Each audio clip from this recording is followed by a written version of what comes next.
This is Jasper. He's a 5-month-old Bouvier, and what we're doing here is we're reinforcing the here command. It's easy with a puppy. Anytime that they're distracted, you can just kind of like pull them towards you, get down in a crouched position, you know, creating this energy so that they come towards you.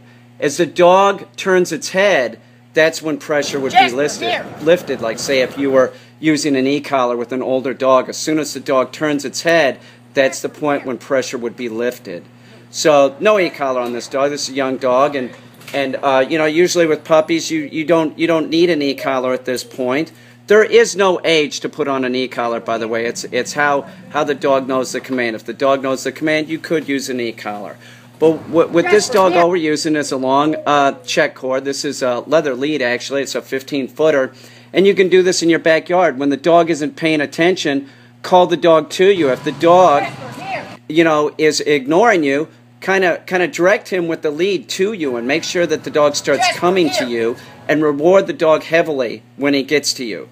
Now, this is one way that people always train their dogs not to come to them. They don't use a check cord like this, and they're calling the dog to them in the backyard. The dog doesn't listen to them, and then they walk up to the dog and give him a lot of negativity.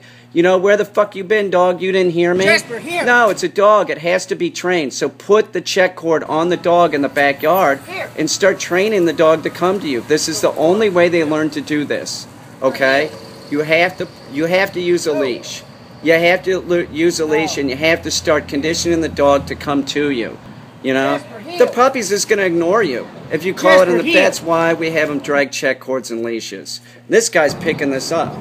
So as you crouch down, call it to me. Crouch down, call it to me. Good boy.